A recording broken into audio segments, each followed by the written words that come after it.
So Matthew chapter 5 from verse 21. Matthew 5 from verse 21.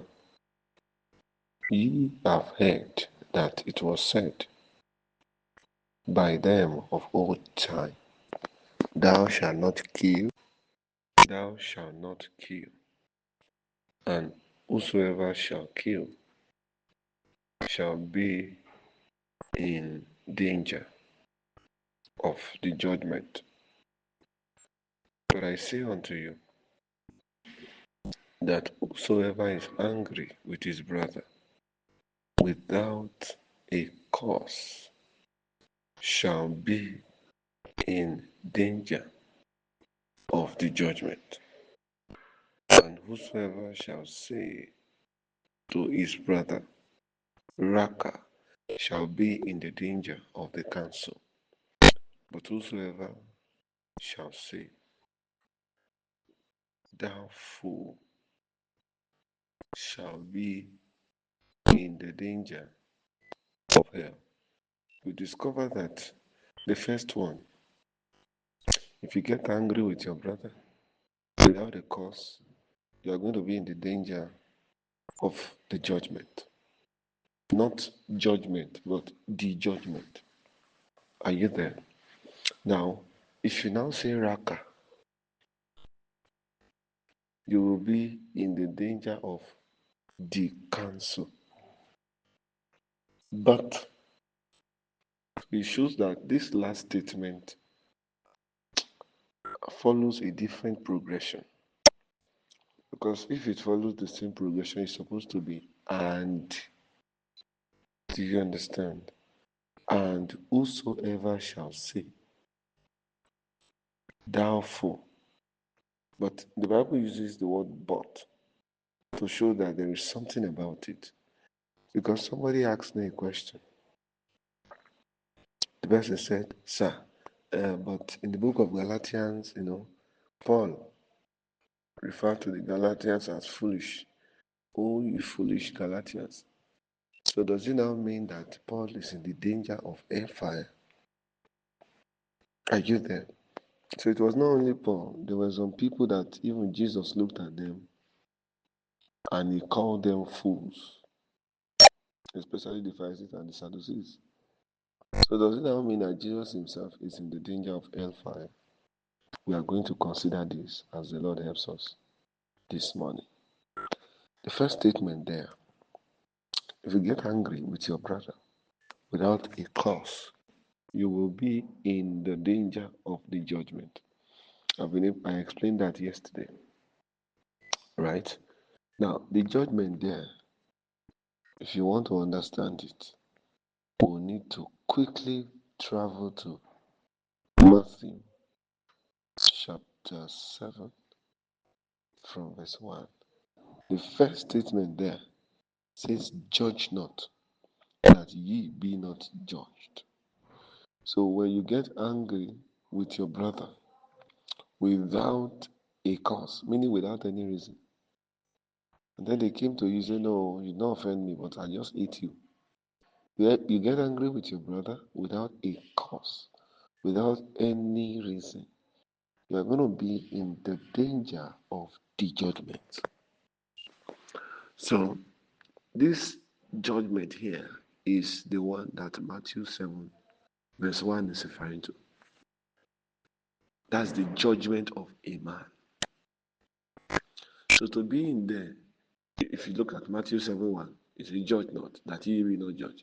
As a matter of fact, the Bible so much stressed it that the Bible was even saying, why are you trying to remove the stick in the eyes of your brother, when in your own eyes you have log of wood there? Are you saying that? So the judgment here in chapter 25 is the same as that judgment in Matthew 7 1. Are you there? And that's the judgment of a man. So, and what is the judgment of a man? The judgment of a man is the legal criticisms Note the word, the legal criticism of a man. Although criticism, there's no time that anything bad is legal. There's no time. I say I did this to him. You can't do bad things legally. Nothing evil is legal. But I'm using that word, legal criticism, because what I'm trying to drive, the point I'm trying to drive in is that um, to be in the danger of judgment. Are you there? You what brings you into that state is when you get angry with your brother without any reason. So you're going to be in the danger of the judgment, and that judgment is the judgment of a man. Why? Now I call it legal criticism because you have given them every ground to criticize you. You are at fault. That's why I called it legal criticism. Because it's obvious that you are doing what you're not supposed to do. It's obvious that you reacted in a way you should not react. It's just like somebody that, because he was angry, he just slapped the face of his, or somebody close, or maybe it's somebody very close. Now because of that thing, of course he was guilty. And because he did that out of anger, there can be people may now begin to criticize him. And that will be legally because he actually did it. There are some criticisms that people do. They are not even sure of it. Maybe because they just perceive or they just assume. That one is not a legal criticism. But what you do wrong that has now become an entrance or a permission for others to speak negative things to you. Are you there? That's what the Bible is talking about here. That you should not get angry with your brother without any reason, so that you will not be in the danger of the judgment of men. Men will judge you. Are you there? And they will do it legally because you are really at fault. Are you there? That's why we have to pray for our leaders, pray for especially our Christian leaders, our pastors, those who have been a blessing to us. Let us pray for them. Are we together? Let us pray for them. It's very, very important. Are we there? It's very, very important. Because if a pastor falls into something, and then people are now speculating, and it now comes out openly to say, well, I'm sorry, it actually happened, I'm sorry, but I am. So when you do something wrong and people criticize you, are you there? That thing that you have done has brought you into the danger of judgment. Now, the danger of judgment now is the unrest, the troubles that will come to you. And the trauma you are going to face because of that thing you have done. Everybody is talking. Yes, I know this pastor is fake. Everything he's doing is just acting. I told you. And that person said, well, I told you. I said he's a fake man of God. You did not believe. You are the one talking about him as if he's one genuine man. This is it now. So all those things that people will say, different versions of the stories that will be flying around, are you there? That is the danger of judgment. So the judgment there is the things that people will say. How are you there? How that people will misinterpret it and make it look more terrible than it was or than it is. That's the judgment. So the danger of judgment is the danger. There is the effect it will have on you. So the Bible is now saying that don't get angry with your neighbor without a cause for your own good. Because if you do, you will be in the danger of judgment. Are you getting this now? So to be in the danger of judgment, I hope it's clear to you. Because even those that are not, those that have not really done anything wrong. Me, personally, I've been accused wrongly before. And then they were making it look like I actually committed fornication. And it's never happened by the grace of God. Are you there? But that was the picture they painted. Even because of that, I was even sacked from the ministerial thing I was doing with that ministry at that time. That's to show you how serious it is. I remember, I know I have administration in a particular institution at that time, that even those fellowships, they were scared to bring me, so they had to cancel it. Why? How will they bring a minister that the news is still flying around that he committed fornication? All I did was just to post. I was doing a teaching series on relationship. There's no way you talk, you'll be teaching a relationship and you won't talk about sex.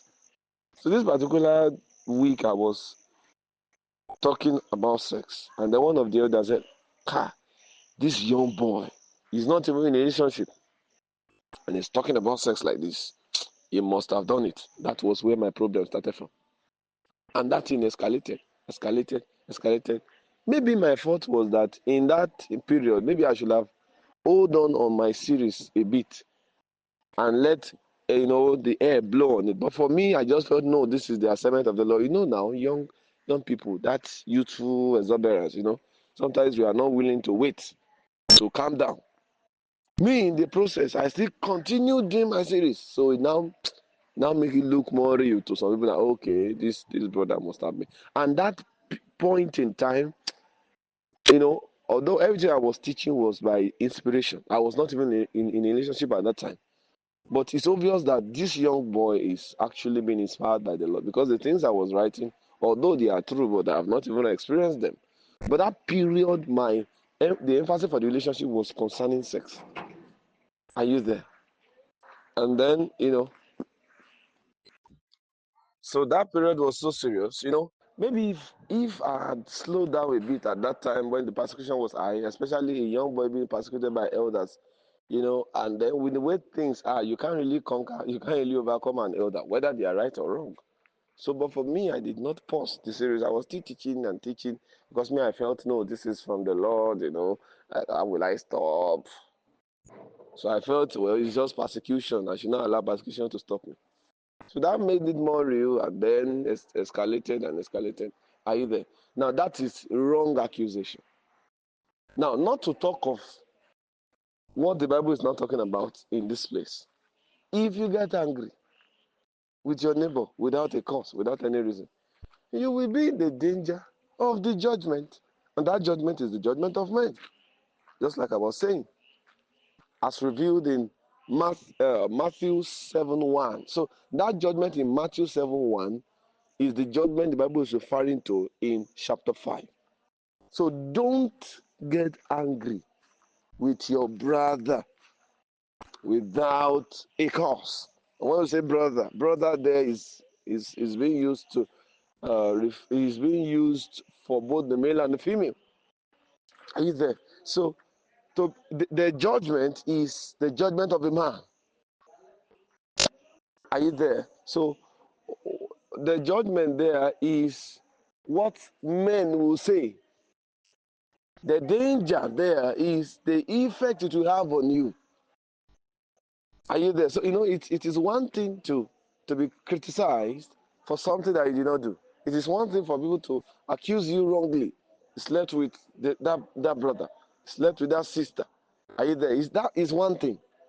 It's another thing for you to be accused for what you did. So this place now, Jesus is emphasizing on doing something wrong that now gave a platform for others to talk down on you. Are we together? To talk down on you. Jesus is saying, don't do that. Don't do that. Don't do that. So the anger there is more than the normal anger that you can see on the face. Rage is more than rage. Anger there, are you there? If you really want to press deep into the meaning and sip the juice in that verse, anger there is what you do in disobedience. So it can be the rage that can be seen on the face, It can be a misbehavior, going against the clear instructions of God. Because if you do that, you'll be in the danger of the judgment of men. Men will judge you. They will talk down on you. We told you, he's a fake man of God. People are the ones sharing his flyer, sharing his shot. That's it now. That's it now. Meanwhile, that man just made one mistake like that. And he even came openly to say, okay, I'm sorry I did it. Are you not supposed to appreciate that sincerity? No, they will nail him to the cross. They will bite him. They will bite him. There is this wonderful music minister. I don't want to, of course, I don't mention people's name. But if you can decide, you know what I'm talking about. There's this wonderful music minister. He's a male. So he traveled abroad to minister. And then somehow, he did not go with his wife. Somehow, there's this lady, I've forgotten the name of the lady. And then they had something in common. So the lady is not really a very decent person, something like that. Because from her reaction, you know that this one is not a decent person. So it had something to do with this lady. They had sex. Somehow, how it happened, we don't know. So maybe that act was kept quiet. Are you there? So and maybe probably must have felt guilty, and then maybe he prayed about it that God should forgive him. I don't know. Maybe he did not tell his wife or something. So after some time, this lady, because of the kind of person she was, she now came to the open and said, this thing happened in this our country. Are you there? It happened here in this country. Are you there? And then he now came because this man of God I'm talking about now, he had died. He died, I think, in less than a year now. I think it's less than a year. He died some weeks ago. I see some people doing remembrance for him. Are you there? Just remembering his legacy and things like that.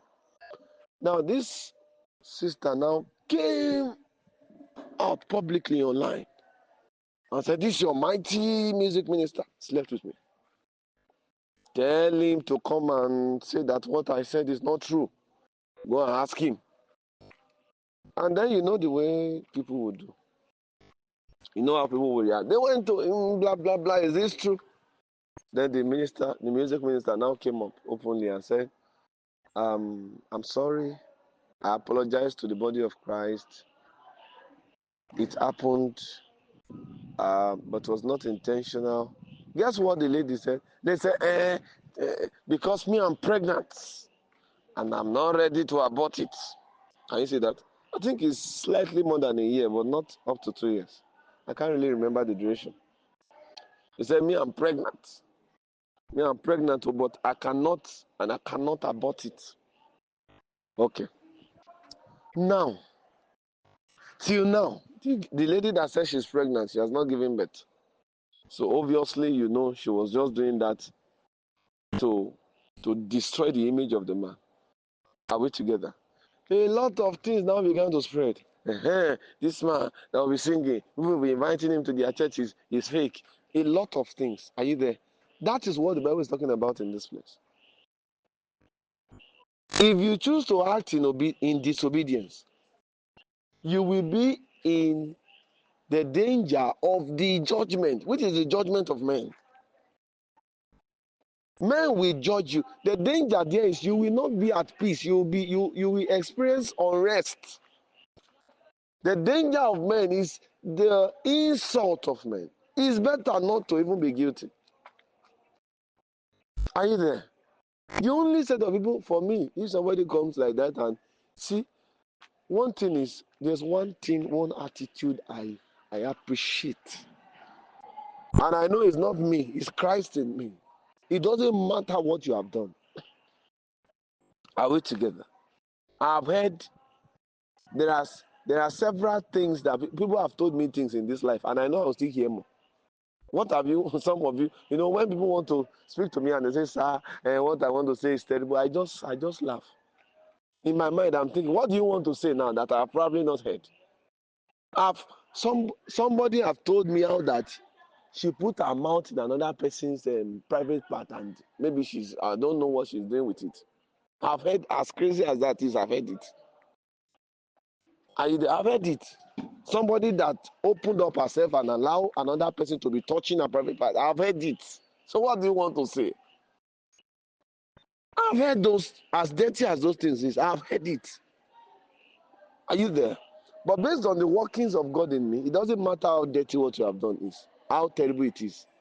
Once you are bold enough to open up sincerely, are you there? You no longer deserve a condemnation. But unfortunately, the people of this world, they don't know. They don't know. So when you come up and you open up sincerely, I did this thing, that's when they now begin to bite you. They will now begin to cut you. They will now begin to bury you, frustrate you. I want to believe that it was depression was one of the things that killed that mighty minister of God. Depression must be one of the major causes. People now began to, discriminate. Those that used to revere him before, they are now shunning him.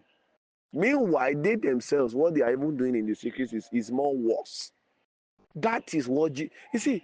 If I by the Spirit, I'm taking my time to dig into this, is how you will understand. You see, some of the things that Jesus said, those little statements that looks very cheap, if we press into it, you will know it's mighty. It's mighty. If we press into it, you know it's mighty. This is what Jesus is warning you against. That if you get angry with your neighbor without any cause, without any reason, you will be in the danger of the judgment. That judgment is not even first the judgment of God. It's the judgment of men. The things that men will say to you, the insult that they will put on you because they feel you are worthy of it. Are you getting what I'm saying? So the anger there is beyond, of course, is part of it, but it's more than just the rage, raging, and then your face is, squeezed. That one is part of it. You get angry, and then you are destroying things, scattering things. And then they tell you why. Saying, because of this, somebody did it, you are scattering things.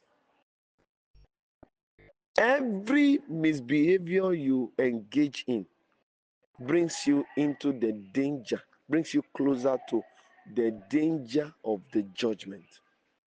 The danger of the judgment. You better stay away from it and be careful. And be careful.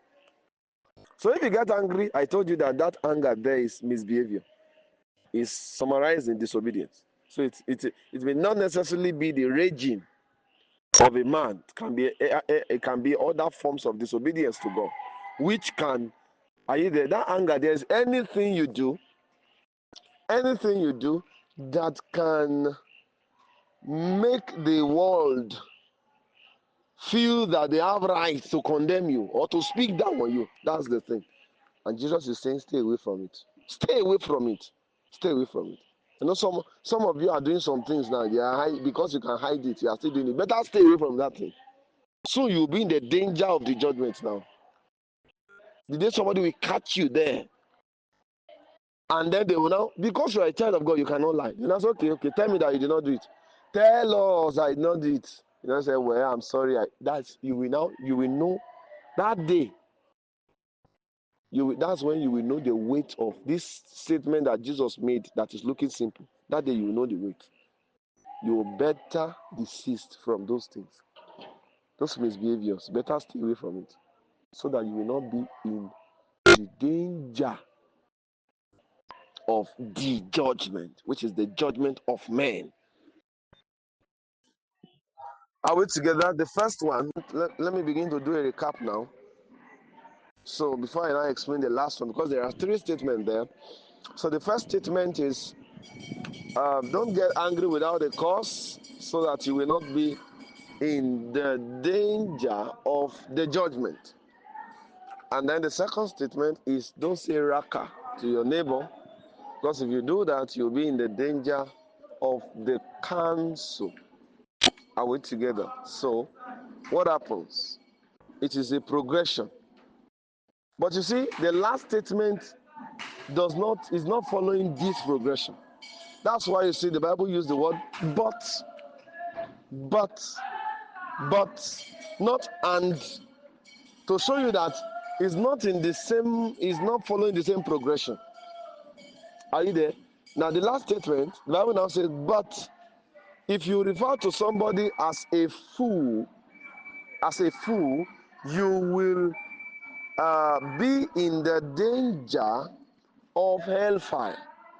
Meaning you will be, when you say you will be in danger of, it means you'll be subjected to that thing. For example, to be in the danger of hell is to be hellbound. Are you there? But don't worry, we are going to take a look at it again. Now let's look at the three statements again. Are you there? Now, number one, if you get angry with your neighbor without a cause, you will be in the danger of the judgment. And if you say raka to your neighbor, you will be in the danger of the council. So the first statement will graduate into the second statement, because there's no way you are going to get angry with your neighbor without a cause that you will not say raka. Saying raka here does not necessarily mean that you are saying that exact word. Oh, raka to you, raka, raka. No, that's not it. Any negative word that you say to your neighbor is equal to raka, and that qualifies you to be in the danger of the council. So whether you say raka or you say you are stupid, you say you are useless, why are you so are you there? Those things, those negative things we say, it's all equal to raka, and that brings us to, are you there? Danger of the council. But when you get angry without a cause, most of those negative things we say is because we get angry. So he's saying that don't even get angry. Are you there? Now this is what makes the case now terrible. If you get angry, even when you have not said any negative thing, you're already in the danger of the judgment. When you now say negative things because you are angry, you will now be in the danger of the council. Because now there is something the council can hold against you. There's something you are not supposed to say that you have said. There's something you are not supposed to do that you have done. So now the council cannot legally call you to look into your case. Are we together? All right. Thank you, Father. The Bible now says, but if you call somebody a fool, you will be in the danger of hellfire. So it means that calling a person a fool is not in the same progression with the first two statements. So it's not about that word, F-O-O-L. There's something behind that statement. That's why the word but was used for the last statement and not and. Because if they had said and if you call, that means it's actually more literal. But the fact that the Bible uses but shows that we have to critically look into it. There's something in that statement that is beyond the physical. Are we together? Now, Paul was speaking to the Galatians and he told them, oh, you foolish Galatians, who has bewitched you? So to say foolish is actually to call a person a fool. That's just it, without hiding anything. So does it now mean that Paul is in the danger of hellfire? So that we have to look at that word fool. What is the implication of it? So this last statement now is beyond what you say. It's now about the motive behind what you say. When Paul referred to the Galatians as foolish, he was not using that word to condemn them. He was not using it out of hatred. He was using it as a rebuke for something that they did wrong. Are you getting what I'm saying? He was using that as a rebuke for something that they did wrong. Why did he call them foolish? Because that thing that they had done, are you there, was actually against the teachings that they have been taught, the things they have been taught. So to call them foolish there means that they have been quickly drawn away from the truth that they have learned. How is it? Why? Who has bewitched you? That's the emphasis. O ye foolish Galatians, who has bewitched you? Meaning, who has blinded your eyes? Who has covered your eyes that you will not see? You have been taught these things. Who did this to you? So Paul was not using it as an insult on them. He was not using it to mock them. He was using it to rebuke them. And he has the right to rebuke them because he is an elder. He has the right to rebuke them because he is their teacher. Are you there? He knows what he taught them. As a good teacher, you know that a good teacher knows how to assess the people. Are you there? Because he knows what he has taught them. So the assessment a teacher will give to his student is based on what he has taught them. For example, everybody should understand what I'm about to say. We are all students. Are you there? Everybody is a student. Whether you are in school or not, life is teaching us things every day. And we are learning from God every day. So being a student is a constant condition. Praise God. Now, a teacher will not ask you to do something. They will not give you tests on what they have not taught you. Some of them can now be somehow terrible that they may give you some questions that is not from your note, but it will be on the topic that you have been taught. And most teachers will always want to draw their questions from something that is in your notes. So if a teacher now draws questions for you as a student from something that you have been taught, and you still did not do well in that test, who are you? Are you there? You are a fool. Now, if the teacher refers to you as a fool, he's not mocking you. Are you there? This one is now with a motive to correct and to rebuke. So a fool there now means a student who has refused to maximize, are you there, what has been given to him. Are you there? A student who have refused to utilize or to make use of the knowledge that has been made available. Are you there? For example, you know how to you know how to drive, and then you saw danger ahead of you.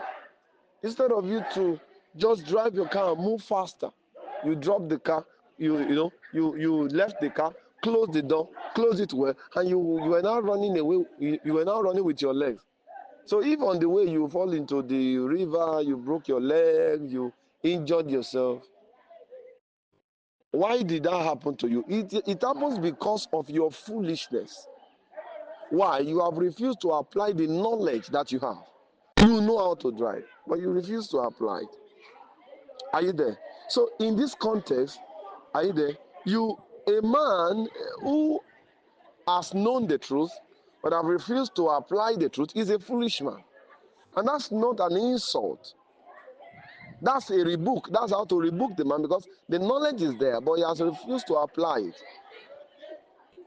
Are you there? So you must not deliberately make use of the knowledge that God has given to you. You must deliberately make the trainings of God count, the teachings count. Otherwise, you'll be a fool. Because a fool is that person who has been exposed to knowledge but has refused to apply the knowledge that he has been exposed to. Are we together? He has been taught how to add 5 plus 5, multiply, but when he gets to exam, he now came with stones. 10 plus 10 is now counting stones. He counted 10 stones. He counted another 10 stones. He is now counting them together. 1, 2, 20. And that exam is 2 hours. Just imagine you are in basic 4 and you are still counting stones. There's a class where that counting is acceptable. If you are in KG classes, they will even see you as a brilliant student. But you can't be in J2 and you are still counting stones. If you are in J2 and you are still counting stones, that's not wisdom. That is now foolishness, because it will mean that you have refused to apply certain knowledge. So that's the difference. Are we together? We'll continue tomorrow. And hopefully tomorrow, if the Lord will still want us to still pay attention to this, we'll do that. Thank you, Father, for today. Be glorified. Now, the Bible now continues, still in that Matthew chapter 5, verse 22. It now says, if you now say Raka, if you say Raka to someone, you will be in the danger of the council. Are you there? So, the first one is, if you get angry without a cause, that is action days. Are you there? If you now say Raka, now the first one, getting angry without a cause, is doing. It's not necessarily, although it involves words, but it involves a lot of physical demonstrations.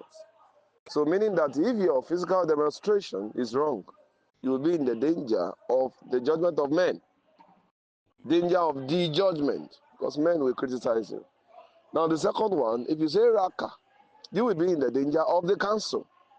So the first one talks about what you do. The second one now talks about what you say. Because to say Raka means that you looked at your neighbor and you concluded the person, you summarized the person's life to be zero. To say Raka is to say that a person is empty-headed, or to say that somebody is empty. It's similar to actually calling a person a fool. Are you there? But basically, it means empty. So when you say Raka, you are saying you are empty. You are saying you are useless. But the Bible now told us that to say Raka will bring you into the danger of the council. Meaning that when you do that, you will appear before men. Either you appear before the gathering of men, either who have actually gathered to judge your case. Meaning, if you say Raka, you will bring yourself to a point where you legally deserve to be judged. Because the council there is the gathering of men. If you want to understand council, let's study the book of Acts. Peter appeared before the council. Paul appeared before council. Are you there? How? For what? For judgment. They will judge them. This thing you have done, if you do it again, are you there? That's council. Council involves certain men. Are you there? Who are seated, or whatever posture they are taking. But it involves a group of people who are there to see into a particular situation. So in a council, you see people there, and then you stay there, and then they begin to ask you, what did you do? Then they will say, I did. Okay, why did you do it? Then at first, the person that is speaking against you will say everything. He did this, he did that.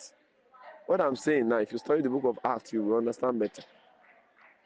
He did this, he did that. But for the apostles, you see people saying, well, they are preaching. And then at a point, they even said, this be the men that turned the world upside down. They had looked for accusations, no other thing to say. They said, they are the one turning the world upside down. That was what somebody was saying against them in the council. So after the one that is accusing you has spoken, then the council will now say, okay, you now, yeah, speak. Let's know. All these things they have said against you now, speak. Let's know if it is true. That's what they do in the council. So the Bible is now saying that if you say raka to your neighbor, you will be in the danger of the council, meaning that you will prepare yourself legally to appear before council. Are you there? Some of us, all these things actually happens to us. It becomes our reality. Some of us, because we are careless. There's this girl that you are trying to bring to Christ. And are you there? And then your closeness is become too much. It's becoming too much. And you have called your attention to it. You said, well, by force, by fire, my generation must know God. We are not saying your generation should not know God, but wisdom is profitable for direction. If the girl now gets pregnant, even if you are not responsible for it, but you see, your closeness to the girl has actually implicated you. Whether you like it or not, you will stand before the council. Are you getting what I'm saying? And then they will now begin to ask, how did this happen? In order to avoid that, there are some things to avoid. Are you there? So that you will not even come to the point where you are standing before the council in any instance, in any case. Are we together? So if you say raka, you will be in the danger of the council, meaning you will you bring yourself to a state where you are likely to become vulnerable to the council. Because when a person appears before the council, your life, your existence, are you there? Whether you die or live is depending on the council. From the council, they can say, go and stone him. I'm not joking. Okay. There was a particular time that Apostle Paul, that mighty Apostle Paul in the Bible, he appeared before the council. And the decision of the council over him was not favorable. Guess what? They stoned him. As a matter of fact, they stoned him. They so much dealt with Paul that he passed out. So when he passed out, they now felt like, okay, this man has died. That was when they left him. Because when they passed out, he was just lifeless, somehow, something like that, similar to that. A condition similar to that. It was in that state that they now left him. Because there's no point beating and still stoning somebody that is dead. The Bible now told us that later the air just blew on him and then he just regained consciousness. And then he went to another city. It's in the book of Acts. Are we saying that? So the danger of the council is that when you appear before the council, your life is now depending on the council. Your life is now depending on the decision that the council will make. So before you get to that level, don't even say raka. You see, the first statement and the second statement are connected. So there is something you will do that will bring you into the danger of the judgment. Are you there? And there's another thing you do that will bring you into the danger of the council. Because even the council is a place of judgment. So it's a progression. It will first begin with getting angry without a cause. Are we together? It will begin with getting angry without a cause. And then gradually move to saying raka. Because if you get angry without a cause, obviously you will say raka. You will say things you should not say. You will do things you should not do. And when those things begins to happen, there's no way you will escape it. You will appear before a council. Even for my own case that time, although I knew nothing, that those speculations were not true, even at that, the accusations were false. Even at that, I appeared before the council. I remember the elders were seated like this. I was there. And then I was vulnerable to the council, to the decisions of the council. After the whole council thing, that was when I was sacked. A young boy that was working for God, no, I was sacked. Why? Because my life was now my stay on the job was now dependent on the decision of the council. That's what Jesus is warning us from. So if somebody that is not even guilty of the offense is standing before council, what of you that you are now guilty? Your own is going to be more serious. Are we together? So you have to take note of that. Huh? If you get angry without a cause, you'll be in the danger of the judgment. Meaning you bring yourself to a point where people can legally criticize you because you are wrong. So you bring yourself to a point where anybody can just be talking to you anyhow. He's saying, "Man, I told you it's fake. This is it now." So don't get angry without a cause, so that you will not bring yourself into the danger of the judgment, which is the judgment of men. Now, and that judgment of men, most of the time, it can come individually. Individually, people can criticize you, they can talk down on you. Are you there? And it can also come collectively. When it is coming collectively, it is coming from a council. Are you getting what I'm saying? When it's coming collectively, it is coming from a council. And that's what the Bible now is now referring to in the next statement. That if you say raka, you'll be in the danger of the council. Meaning people will collectively gather to discuss your matter. And then your destiny will now be resting on their conclusions, on their decisions. If they make wrong conclusions, it will affect you. Are you there? There are people now who are suffering, not because they are wrong, but because a council made a wrong decision over them, and that affected the